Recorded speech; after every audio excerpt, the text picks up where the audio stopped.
السلام عليكم ورحمة الله وبركاته. بسم الله الرحمن الرحيم. الحمد لله والصلاة والسلام على أشرف الأنبياء والمرسلين وعلى آله وصحبه أجمعين. أما بعد. இந்த உலகை படைத்து பரிபாலனம் செய்யக்கூடிய ஏகவல்லவனாம் அல்லாஹ்வுக்கே எல்லா புகழும். அல்ஹம்துலில்லாஹ். சத்திய தூதர் சன்மார்க்க போதகர் சர்தாரே ஆலம் கண்மணி முஸ்தபா ஸல்லல்லாஹு அலைஹி வஸல்லம் அவர்கள் மீதிலும் அவர்களுடைய தோழர்கள், குடும்பத்தார்கள், இன்னும் இறைநேசர்கள், வலிமார்கள், முஃமினான முஸ்லிமான ஆண்கள், பெண்கள் அனைவர்கள் மீதிலும் சாந்தியும் சமாதானமும் உண்டாவதாக. நாங்கள் இருக்கக்கூடிய இந்த காலம், நாங்கள் அடைந்திருக்கக்கூடிய இந்த காலம் அல்லாஹ் சுப்ஹானஹு வ தஆலா மாதங்களில் கண்ணியமான சிறப்பான மாதமாக அல்லாஹ்வினால் குர்ஆனின் மூலமாக அறிவிக்கப்பட்ட ஒரு முக்கியமான மாதத்தை நாங்கள் அடைந்திருக்கிறோம். அதுதான் துல்ஹஜ்ஜுடைய மாதம். நாங்கள் இந்த துல்ஹஜ்ஜுடைய மாதத்தை, இந்த சங்கையான கண்ணியமான மாதம் ஏனைய மாதங்களை விட ஒரு சிறந்த மாதமாகத்தான் அல்லாஹ் சுப்ஹானஹு வ தஆலா அஷ்ஹுருல் ஹுரும் என்று சொல்லக்கூடிய மாதங்களை அல்லாஹ் சுப்ஹானஹு வ தஆலா அறிவித்திருக்கிறார்.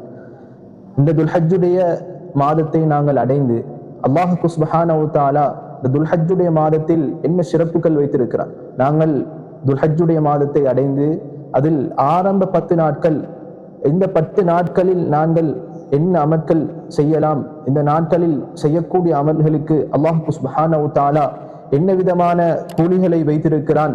இன்னும் அல்லாஹ் சுப்ஹானஹு வ தஆலா இந்த துல்ஹஜ்ஜுடைய ஆரம்ப 10 நாட்கள் அதில் ஒரு சிறப்பான ஒரு அல்லாஹ் சுப்ஹானஹு வ தஆலா பாவங்களை மன்னிக்கக்கூடிய ஒரு நாளையும் அல்லாஹ் சுப்ஹானஹு வ தஆலா வைத்திருக்கிறார். இந்த ஆரம்ப 10 நாட்களை நாங்கள் அடையக்கூடிய நேரத்தில் துல்ஹஜ்ஜுடைய மாதத்தை அடைந்தால் அல்லாஹ் சுப்ஹானஹு வ தஆலாவுக்கு இந்த அஷ்ஹுருல் ஹுரும் என்று சொல்லக்கூடிய மாதங்களில் ஒரு மாதத்தை நாங்கள் அடைந்து அல்லாஹ் சுப்ஹானஹு வ தஆலா இந்த பாக்கியத்தை எங்களுக்கு தந்ததற்கு நாங்கள் முதலாவதாக அல்லாஹ் சுப்ஹானஹு வ தஆலாவுக்கு நன்றி சொல்லக்கூடியவர்களாக நாங்கள் இருக்க வேண்டும். இன்னும் இந்த துல்ஹஜ்ஜுடைய மாதத்தில் நாங்கள் ஆரம்பத்தில் இருந்து பிறை கண்டதில் இருந்து நாங்கள் நோன்பு நோட்பது சிறந்ததாக இருக்கிறது. அதில் மிகவும் சிறந்தது அரஃபாவுடைய நாள், 9வது நாளில் நாங்கள் நோன்பு நோட்பது மிகவும் சிறப்புக்குரிய ஒரு நாளாக இருக்கிறது. இந்த நாளில் நாங்கள் நோன்பு நோற்றோம் என்று சொன்னால் ஸல்லல்லாஹு அலைஹி வஸல்லம் அவர்கள் அறிவிக்கிறார்கள். எந்த அளவுக்கு என்று சொன்னால், இந்த அரஃபாவுடைய தினத்தில் யார் நோன்பு நோக்கிறாரோ அவருடைய முந்தைய பாவங்கள், இன்னும் ஒரு வருடம் பிந்திய பாவங்களை அல்லாஹ் சுப்ஹானஹு வ தஆலா மன்னிக்கிறார். ஸல்லல்லாஹு அலைஹி வஸல்லம் அவர்கள் சொன்னார்கள், ஸியாமு யௌமி அரஃபா அஹ்தஸிபு இலல்லாஹ் யுகஃபிர ஸனத்தல்லதி கப்ல வஸ்ஸனத்தல்லதி பஅதா.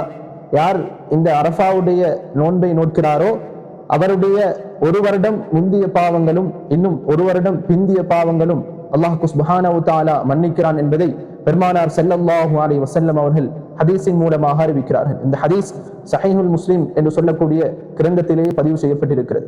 அன்பானவர்களே, நாங்கள் இந்த துல்ஹஜ்ஜுடைய மாதத்தை அடைந்திருக்கிறோம். இந்த 10 நாட்களும் சிறப்புக்குரிய நாட்கள் தான். இந்த நாட்களில் நாங்கள் நோன்பு நோட்பது, இன்னும் ஏனைய அமல்கள், இபாதத்துக்கள், அதிகமாக திக்ர் செய்வது, அல்லாஹ் சுப்ஹானஹு வ தஆலாவை ஞாபகப்படுத்துவது, இன்னும் நபிமார்களை ஞாபகப்படுத்துவது.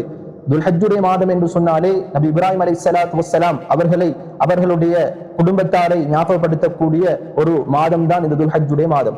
இதில் நாங்கள் நபிமார்களை கண்ணியப்படுத்த வேண்டும். இன்னும் பெருமானார் ஸல்லல்லாஹு அலைஹி வஸல்லம் அவர்கள் மீது அதிகமாக ஸலவாத் சொல்லக்கூடியவர்களாக, இன்னும் குர்ஆன் திலாவத்துக்களை நாங்கள் அதிகமாக செய்யக்கூடியவர்களாக, இன்னும் தான தர்மங்கள் அதிகமாக செய்யக்கூடிய மக்களாக நாங்கள் ஒவ்வொருவரும் மாறி அல்லாஹ் சுப்ஹானஹு வ தஆலாவுடைய பொருத்தத்தையும் நாயகம் ஸல்லல்லாஹு அலைஹி வஸல்லம் அவர்களுடைய பொருத்தத்தையும் பெற்று மேலான ஜன்னத்துல் ஃபிர்தௌஸை அடைவதற்கு எல்லாம் வல்ல அல்லாஹ் நம் அனைவருக்கும் தௌஃபீக் செய்வானாக. வ ஆகிரு தஅவானா அல்ஹம்துலில்லாஹி ரப்பில் ஆலமீன்.